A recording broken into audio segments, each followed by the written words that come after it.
IIT IM बनाता तो क्या देश का विकास नहीं हुआ था जब आईआईटी आईएम बना होगा?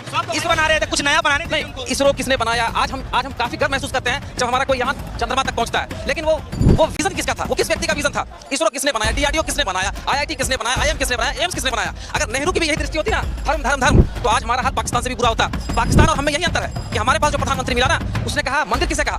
भाखड़ा नंगल डैम का जब उद्घाटन करने गया, कहा ये हमारा मंदिर है। जब किसी शिक्षा के केंद्र पे गया, कहा ये हमारा मंदिर है। तो आज देश इतना तरक्की किया है। आज अमेरिका के आप बड़े बड़े कंपनी के सीईओ का नाम देखिए, अधिकतर भारतीय मिलेंगे आपको। क्या मंदिर और मस्जिद जाके हम आईआईटी और हम अमेरिका में बड़ी कंपनी के सीईओ बन जाएंगे? आप ही बताइए। मैं दिन भर मंदिर में बैठा हूं, चाहे मस्जिद में बैठा हूं, क्या ये समाधान है? आपका नाम क्या है? मैं थोड़ी देर से आया हूं। मैं कह रहा हूं कि आप लोग भी अपने मुद्दे को बदलो भाई। देश में बड़ी बड़ी समस्याएं बहुत है। क्या समस्या है? समस्याएं बहुत है। क्या समस्या है? आप लोग मुद्दा लेके आते हो। अरे मैं कह रहा हूँ क्या समस्या है? अरे समस्या ये है कि हमारी आमदनी कम है, खर्चे बहुत ज्यादा है, उस पर आप बात नहीं करते हो। अभी 50 रुपए सिलेंडर की कीमत बढ़ गई। अरे उसको मुद्दे को बनाओ ना भाई।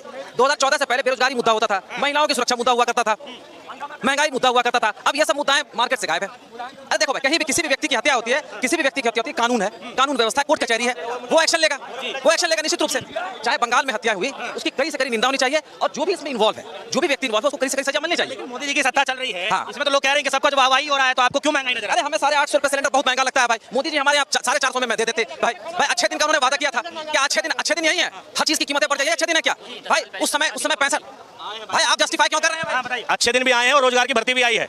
अच्छे दिन सिर्फ उनके आए हैं जो बीजेपी में, जो भाजपा के लोग हैं उनके अच्छे दिन आ गए, मोदी जी के अच्छे दिन आ गए, और मोदी जी की जितनी कैबिनेट मंत्रालय, विधायक, सांसद जो भी सबके अच्छे दिन आ गए। और रोजगार मिला उनको, जो भैया बजरंग दल में ज्वाइन हुए, ठीक है, उनको नौकरी मिली है, ठीक है, हिंदू रक्षा दल में ज्वाइनिंग आई है, भर्ती आई है। धर्म हम आम आदमी है भाई। पहले मेरे लिए रोजगार मुद्दा है, घर को चलाना एक मुद्दा है मेरे लिए। ये देखिए, धर्म मेरे लिए मुद्दा है, मेरे लिए मुद्दा क्या है कि अमेरिका में बिल्कुल होना चाहिए भाई, बिल्कुल होना चाहिए। धर्म है, ऐसे लोगों का मुद्दा धर्म है। जब पहनने को ढंग की पैंट ना हो, शर्ट ना हो, तो मुद्दा धर्म ही होता है, ठीक है ना।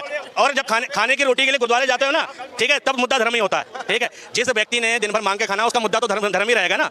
पूछो बच्चे कितने तुम्हारे, कितने बच्चे पढ़ रहे हैं? मेरे हिसाब से पर्सन नहीं जाना चाहिए। मुद्दा देखिए, आज देश का विकास कैसे होगा भाई? अरे एक मिनट, अगर ये आईआईटी का विजन नेहरू के पास नहीं होता, तो क्या सुंदर पिचाई गूगल का सीईओ होता?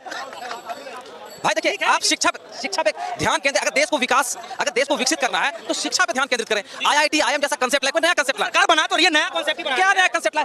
एक सरकार ये कह रही है कि ऐसी सुविधा बना रहे हैं कि बेरोजगारी की समस्या खत्म हो जाएगी। आप कह रहे हैं कि जो है आईआईटी बनाना है, ये बनाना है, बेरोजगारी की समस्या खत्म है भाई। हम सब मालूम पड़ते हैं, बेरोजगारी मालूम पड़ते हैं, हम सबकी जो आय मालूम पड़ती है। आप यहाँ पर एक आम आदमी को देख सकते हैं, हमारी आय इतनी अधिक नहीं है कि हमारा लिविंग स्टैंडर्ड बहुत हाई है, हम जी रहे हैं। लेकिन ऐसा नहीं कि हमारा लिविंग स्टैंडर्ड बहुत हाई है, हम जी रहे हैं। पहले भी हम जी रहे थे, आज भी जी रहे हैं। मीडिया में पहले भी मैं 3 टाइम खाना खाता था, आज भी 3 टाइम खाना खाता हूँ भाई। मीडिया में तो आपकी खबरें चलती नहीं है, वो तो दिन रात जो है। आप मुद्दा बदले ना। अरे मैं तो बदले ना, आप मीडिया क्या? मैं तो सुना दूंगा। अब उनका क्या करें जो दरगाहों पे चढ़ करके जय श्री राम का नारा लगा रहे हैं, भगवान झंडा, वही तो कह रहे हैं। ये सब आप नहीं जाते? नहीं, देखिए ये सब आपके लिए मुद्दा है कि नहीं? नहीं, हमारे लिए क्या है कि ये सब बेरोजगारी का कारण है। क्योंकि जब आप बेरोजगार होंगे तो करेंगे क्या? जब आप बेरोजगार, समय हमारे पास अधिक है, हम समय को व्यर्थ बर्बाद करना चाहते हैं, हम क्या करेंगे? हमारे पास कोई काम नहीं है। सोल्यूशन क्या है बेरोजगारी का? बेरोजगारी का सोल्यूशन है, एक व्यक्ति ने वादा किया था 2014 में, मैं प्रत्येक वर्ष 2 करोड़ लोगों को रोजगार दूंगा, प्रत्येक वर्ष। आज 11-12 साल हो गए, उस हिसाब से तो कितने होने चाहिए बता दीजिए? 24 करोड़ कर रहा है, वो नहीं दिखेगा आपको। देश तरक्की क्या? अच्छा सुनिए, आईआईटी आईएम बनाता तो क्या देश का विकास नहीं हुआ था जब आईआईटी और आईएम बना होगा? इसको बना रहे थे, कुछ नया बनाने नहीं, इसरो किसने बनाया? आज हम काफी गर्व महसूस करते हैं जब हमारा कोई यहाँ चंद्रमा तक पहुंचता है। लेकिन वो विजन किसका था? वो किस व्यक्ति का विजन था? इसरो किसने बनाया? डीआरडीओ किसने बनाया? आईआईटी किसने बनाया? आईएम किसने बनाया? एम्स किसने बनाया? अगर नेहरू की भी यही दृष्टि होती ना, धर्म धर्म धर्म, तो आज हमारा हाल पाकिस्तान से भी बुरा होता। पाकिस्तान और हमें यही अंतर है कि हमारे पास जो प्रधानमंत्री मिला ना, उसने कहा मंदिर किसे कहा? भाखड़ा नंगल डैम का जब उद्घाटन करने गया, कहा ये हमारा मंदिर है। जब किसी शिक्षा के केंद्र पे गया, कहा ये हमारा मंदिर है। तो आज देश इतना तरक्की किया है। आज अमेरिका के आप बड़े बड़े कंपनी के सीईओ का नाम देखिए, अधिकतर भारतीय मिलेंगे आपको। और साथ क्या मंदिर और मस्जिद जाके हम आईआईटी और हम अमेरिका में बड़ी कंपनी के सीईओ बन जाएंगे? आप ही बताइए। मैं दिन भर मंदिर में बैठा हूं, चाहे मस्जिद में बैठा हूं, क्या ये समाधान है? आपका नाम क्या है? मेरा नाम कमाल अहमद है। अच्छा अहमद साहब, फिर तो सवाल ये बन रहा है कि आजकल जो माहौल गरमाया जा रहा है, ये माहौल लेकर के क्या लगता है आपको? जब राजनीतिक धर्म का उपयोग करने लगे, समझिए वो अपनी नाकामी को छुपा रहा है। हम सब इस बात को जानते हैं कि जब भी कोई भी राजनीतिक हो, अगर उसने धर्म का इस्तेमाल करना शुरू कर दिया, वो कहीं ना कहीं अपने कमियों को छुपा रहा है। चलिए मान के चलिए कि मोदी जी आपसे कभी मिल ले। मोदी जी नहीं मिल ले तो क्या सवाल? मैं उनसे यही कहूंगा, भाई बेरोजगार, देश में बेरोजगारी बहुत है। हम सब जो हमारे चेहरे पे दिख रही है, हमारी बेरोजगारी हमारे चेहरे पे दिख रही है। हमारी लिविंग स्टैंडर्ड बहुत हाई नहीं है। यहाँ पे बहुत से पढ़े लिखे लोग भी होंगे जो अच्छे शिक्षा संस्थान से पढ़ के निकले हैं, लेकिन वो उस लेवल का जॉब नहीं कर रहे। उसका क्या कहेंगे जो लोग कहते हैं कि देश ही नहीं विदेश में डंका बजता है उनके नाम का? तो क्या नेहरू जी जाते थे अमेरिका, तूने लात मार के भगा दिया था? हमारे देश का कोई भी प्रधानमंत्री किसी भी देश में गया हो, क्या उसे सम्मान नहीं मिला था? कल उन्हें सम्मान नहीं मिला था? क्या उन्हें लात मार के भगा दिया क्या था? क्या मोदी जी ऐसे व्यक्ति हैं जो अमेरिका जाते हैं तो उनकी वाहवाही होती है? इससे पहले हमारे कोई भी प्रधानमंत्री गए हो, अटल बिहारी वाजपेयी जी ही गए हो जिस समय विदेशी यात्रा पे गए हो, तो क्या उनका क्या अपमान हुआ? एक सवाल है जो इन दिनों बड़ा चल रहा है, बहादुर शाह जफर और जो है औरंगजेब का नाम आप सुन रहे होंगे, जो कब्र खोदने की बात चल रही थी। औरंगजेब के तस्वीर पर काली पोतने की बजाय बहादुर शाह जफर के जो है तस्वीर पर काली पोत दिया गया, इसको आप कैसे देखते हैं? ये लाल किला और यहाँ पे खूनी दरवाजा है, यहीं पे खूनी दरवाजा है। खूनी दरवाजा जो है वो चीख चीख के गवाही दे रहा होगा कि भाई किसकी कुर्बानी क्या है। आज जितने रजवाड़े बैठे हैं ना, उन्होंने अंग्रेजों के तलवार चाटे थे, और जिनके हाल बुरे हैं वो अंग्रेजों के खिलाफ जंग लड़े थे। आज दिक्कत क्या है, आज हमें ब्रिटिश के प्रति कोई भी हमारे ब्रिटिश के प्रति गुस्सा नहीं है।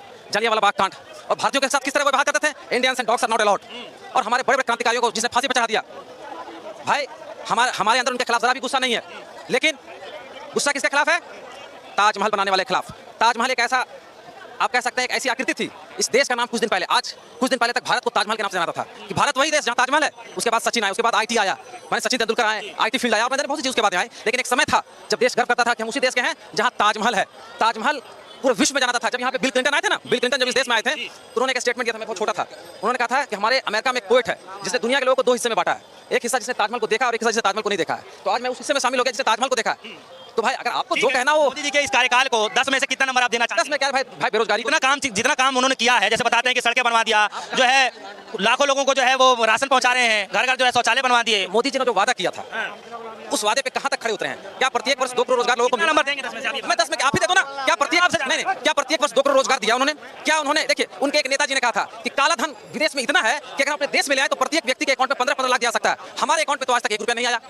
आपके अकाउंट में आया तो आप ही बता दो भाई, यहाँ से किसी से पूछ लो भाई, किसी के अकाउंट में आया तो बता दो, ये काला धन कितना आया इस देश में, काला धन कितना आया, इसका जवाब दें। उन्होंने कहा था कि अब की बार महंगाई पे बात, क्या महंगाई घटाई है? चलिए ठीक है, एक आखिरी आपसे सवाल लूंगा, ये जो पोस्टरों पे जो काली पोती जा रही है औरंगजेब को समझकर, उस पे ये क्यों किया जा रहा है? इसके 2 मुख्य कारण हमें दिखते हैं, एक बेरोजगारी, एक शिक्षा का अभाव, और एक गलत तरीके से शिक्षा देना। ये जो आकृति आपके पीछे दिख रही है गवाही दे रही है कि आजादी मीन स्वतंत्रता आंदोलन में किसने किसने भाग लिया था। आपको जो कहना कह लो यार, वो इतिहास बन गया है। बहादुर शाह जफर जब 80 साल के थे, तब उनसे भारत के बड़े बड़े क्रांतिकारी लोग आए थे कि आप इस समय 1857 की क्रांति का नेतृत्व करो। वो 80 साल का बूढ़ा व्यक्ति था, फिर भी वो तैयार हो गया कि चलो मैं नेतृत्व करता हूं, क्योंकि उस वक्त चाहिए था एक झंडा तले सारे क्रांतिकारी लड़ना चाहते थे, चाहे तात्या टोपे हो, चाहे झांसी की रानी हो, चाहे जो भी उस समय के रहे हो, तात्या टोपे, झांसी की रानी, सब इस बात पर राजी थे कि आप हमारे लीडर बन जाओ और हम अंग्रेजों के विरुद्ध लड़ेंगे। वो 80 साल का बूढ़ा व्यक्ति जानता था इस बात को कि अंग्रेजों के विरुद्ध शायद हम लड़ नहीं पाए, हार जाए, हारने के बाद का नतीजा भी क्लियर होगा उन्हें, लेकिन फिर भी वो व्यक्ति नेतृत्व को संभालता है। ठीक है, आप उनके वंशजों को जो देना, जो